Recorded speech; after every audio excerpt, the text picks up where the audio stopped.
Reshape, that's the word Jamie Dimon picked. April 2026 shareholder letter. Document passed legal review, investor relations review, and the bank's disclosure committee before it landed in your inbox. And when a document that heavily reviewed uses a specific word, the word it didn't pick carries as much weight as the word it did. Dimon didn't say cut, he said reshape, same letter. AI will affect virtually every function, application, and process at JP Morgan, a 300,000 employee institution. Every piece of coverage last week burned through its word count trying to figure out how many of those 300,000 jobs disappear. Wrong question. Not how many. Who? Read reshape precisely, the way you'd read a term sheet and not a press release, and what you get isn't fewer people, it's a different people, where headcount holds but composition underneath it moves, and the data showing how that composition moves isn't sitting inside the Dimon letter at all, but buried inside a cluster of reports the finance media hasn't stitched together yet. Here's what they show.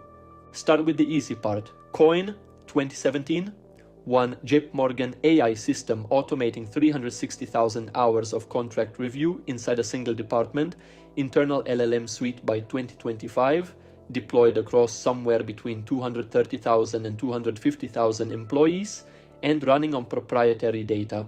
By late that same year, an agentic layer generating investment banking decks in 30 seconds from live models. That's the curve. 9 years, one institution, same direction. The 2017 proof point was one task in one department. 9 years later, the number hits 300,000 employees across every task in every department. Same strategic logic, different perimeter, and that entire 9-year arc is what Dimon's single word choice is compressing into one shareholder paragraph. Fine, you knew that. What didn't make it into the headlines, probably because it doesn't compress into one, comes next. March 2026. Forbes published a piece citing Rezi.ai data that almost nobody quoted downstream. Entry-level finance positions have decreased by 24 percentage points since the generative AI boom began. 24 percentage points, not a rounding error inside a labor cycle.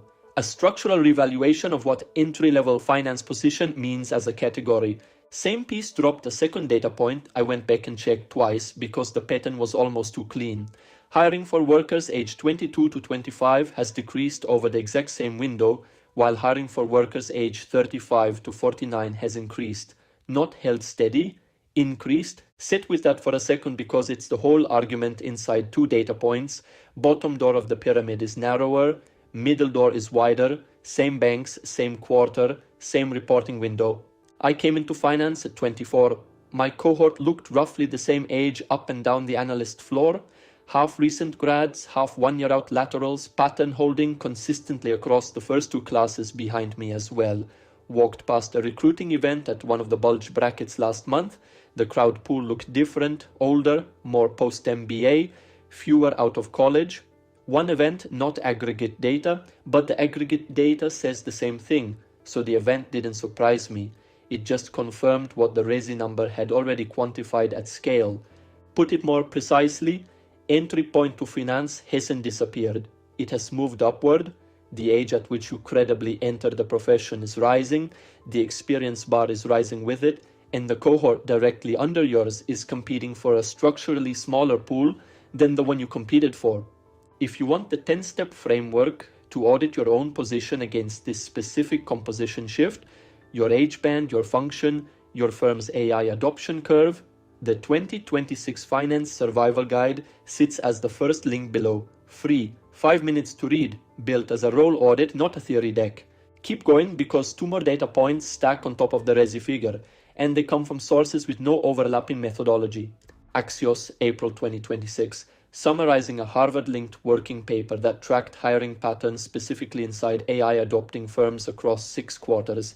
A 7 to 8% decline in junior hiring, 0 parallel cuts at senior levels. Paper's language runs clean. AI is automating the tasks that junior employees performed while preserving and augmenting the positions held by senior staff. One dataset reports entry-level finance roles are down 24 percentage points across the market, and another dataset reports that at the firms adopting AI most aggressively, Junior hiring alone is down 7 to 8% in 6 quarters, which adds up to different cuts of the same population arriving at the same directional finding through independent methodologies. Stanford next. A labor market study covered throughout 2026 showing a 16% employment drop for workers aged 22 to 25 in AI-exposed occupations, with older workers in the same roles gaining ground. 16%. For the cohort directly behind the one currently running first-year models. Not a projection. The employment base that has already disappeared, measured against the baseline it had before generative AI hit production capacity. 3 datasets, 3 methodologies, 1 direction, Rezi on market-wide entry-level finance roles, Harvard on AI adopter firms junior hiring, Stanford on age cohort employment in AI-exposed occupations. Any one of these in isolation reads as a data point. All 3 together reads as the composition shift Dimon had in mind when he picked the word reshape, which is where Citigroup enters because this is where reshape stops being abstract and becomes operationally visible inside one bank's strategy. Jane Fraser's plan, cut 20,000 roles by 2026. You've heard that one. The piece of the Citi story that didn't travel as far is the other half of the same filing. They trained 175,000 employees on AI tools inside the same restructuring cycle, which means the bank wasn't just cutting headcount but actively retooling the workforce it kept. Read those 2 numbers together, 20,000 out, 175,000 retrained, not downsizing, compositional rewiring, bank is firing at one layer and retraining at another, and the retraining lands where domain judgment already exists, middle and senior bands, not where that judgment would otherwise get built from scratch. That's the reshape word in one company's operating plan. Sat in on a recruiting calibration conversation for incoming interns 6 weeks ago. The pipeline held fewer 22-year-olds than the year before, and the ones who did come in had to show something the previous cohort didn't. A project using an AI tool, validated against their own model, documented end-to-end with a clear articulation of where they overrode the AI output and why. Small sample, one firm, but it tracked with the aggregate. Here's the consequence the coverage keeps missing, and it's the question none of the headcount data is going to answer for another 3 to 4 years. Compress entry-level hiring by 24 percentage points, drop 22 to 25 employment in AI-exposed roles by 16%, cut junior hiring at AI adopter firms by 7 to 8% over 6 quarters. Junior layer thins. Obvious, but the junior layer is the training track, and those first 2 years of production work, building the model from scratch, running the variants 400 times, structuring the deck at 11 at night, sitting through the Sunday review where a managing director tells you every assumption in your base case is wrong. That isn't incidental work. It's the mechanism that produced the senior professional 5 and 10 years later. A senior who built the underlying work hundreds of times can tell when a technically correct output is directionally wrong, knows what the number should look like, not just whether the cell references tie, and that skill comes only from the reps, which means AI supervising a first-pass output is categorically not the same rep even when the output quality reads identical on paper. Which drops the question somewhere around 2030. If the 2026 junior cohort runs a third fewer models themselves than the 2016 junior cohort did, what does the 2036 VP calibration look like? Answer: I don't know. Nobody does. A senior who trained by supervising AI will exist, will hold the title. What they bring to the oversight function may be structurally different from what the 2026 VP brings, and that difference won't show up in any data we're tracking right now. The Axios summary of the Harvard paper had a phrase for this that stayed with me. The apprenticeship pipeline is being disrupted because AI is automating the very tasks that junior trainees used to do. One line buried in the middle of the piece, and it compresses the entire pipeline argument into a single sentence. If you want the full architecture, not this diagnosis, the operational build, what you actually do in response to the composition shift, how you position while the pipeline compresses from underneath you. The complete walkthrough is the next video, card top right corner, click it when this one ends. Now the objection that forms in your head at exactly this point in the analysis, because it forms in mine every time I run this back. If AI adopter firms are the ones hiring fewer juniors, and if the 35 to 49 band is where hiring is currently increasing, the natural counter move looks obvious.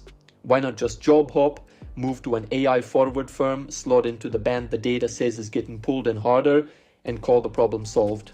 Except the data itself is the answer, and I had to read the Forbes piece twice before I caught it. The 35 to 49 band isn't growing because firms are pipelining a new generation of experienced hires, but because firms are buying judgment laterally instead of building it internally, which changes what the number means at the strategic level entirely. Experienced professionals moving sideways into AI adopter firms, often from other AI adopter firms. Pool isn't expanding, reshuffling, which means job hop to an AI forward firm places you inside the composition shift, not outside it. You're now one of the 35 to 49 hires competing for a seat built on judgment you already have, not building new judgment that compounds over the next decade, and the move doesn't escape the pipeline problem so much as inherit it at a later stage. That one sat with me for a while. Didn't get more comfortable on the second read. Here's the counter case I want to take seriously, because it's held by people with real data and dismissing it would be dishonest. The augmentation thesis, serious version. AI isn't replacing the finance professional. AI is amplifying them. Firms deploying AI most aggressively hold or grow headcount in governance, model validation, and strategic oversight. Senior roles get more leverage rather than less.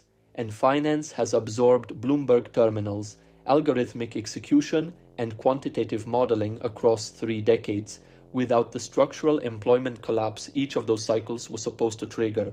More of the same, this time too. At the VP band and above, that position holds. Senior headcount data at AI-aggressive firms tracks with it. CFA, Institute's 2026 work on AI and bank governance makes it explicit. As AI scales across operations, governance and oversight become the bottleneck function, and human value concentrates at the accountability interface. Legitimate. Documented? I'm not arguing with it. Scope clarification, my read, not the CFA's, runs like this. The augmentation thesis answers what happens to the senior role stack, but doesn't answer what the path from analyst to associate to VP looks like when the production layer that built those senior professionals is being compositionally rewired from underneath, and those aren't the same question with the same answer for the same group of people. Different question. Thesis holds at the top, pipeline below it sits under different pressure, and the 22 to 25 employment number is what that pressure currently reads at. Not a refutation of the augmentation thesis, a scope clarification, what the thesis covers and what it doesn't. Quick detour on the second objection that forms around here, the one I've watched peers quietly carry for the last year. I'm an analyst, not a creator. That's not what finance people do. Question is asking the wrong thing. Isn't whether you're an analyst or a creator. The real bet on the table is whether you are currently running a single concentrated W2 exposure to a composition shift you can read in 3 independent datasets, yes or no. Identity doesn't change the math. What the math does is reshape the identity question into a completely different shape, from what kind of professional am I into what kind of income structure does this professional profile currently have, which are 2 different questions pointing at 2 different answers with 2 different implications for the next 24 months of your career. The 10-step framework in the survival guide runs exactly through this reframe. Step 6 specifically, the role reclassification audit, maps directly onto the composition shift data we just covered. First link below, 5 minutes to read, operational moves in order. Here's the arithmetic that closes this.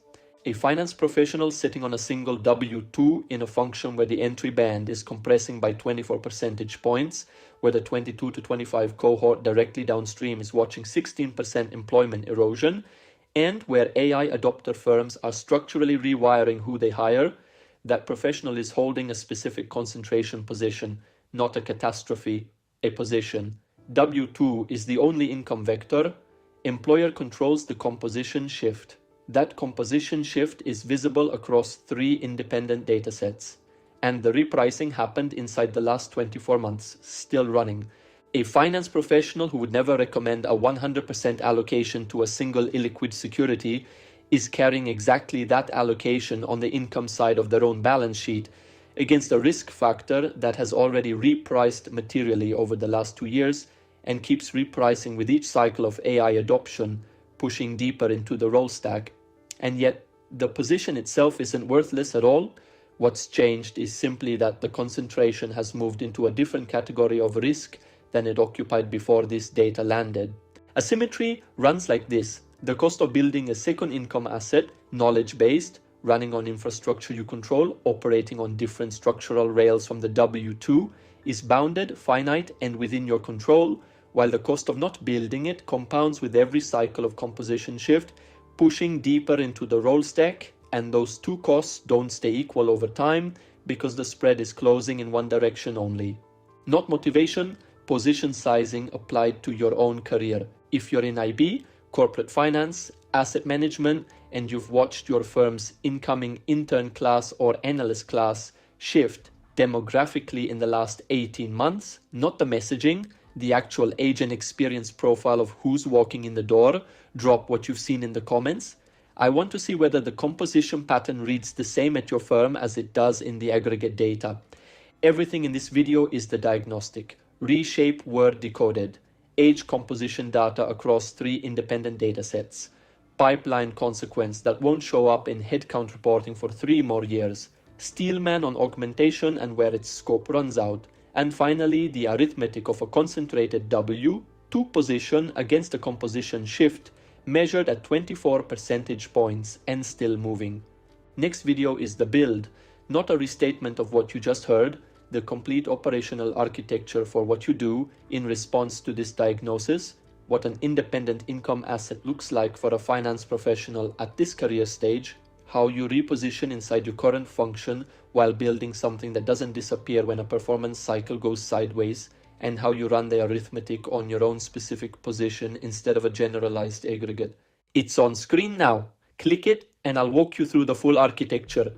If you sit at VP level or above and the augmentation thesis reads differently from where this video landed, the comment section is the right place to push back. Your read from inside the function carries more weight than any aggregate pattern I can put on a slide. Thanks for the time. See you in the next one. Simone.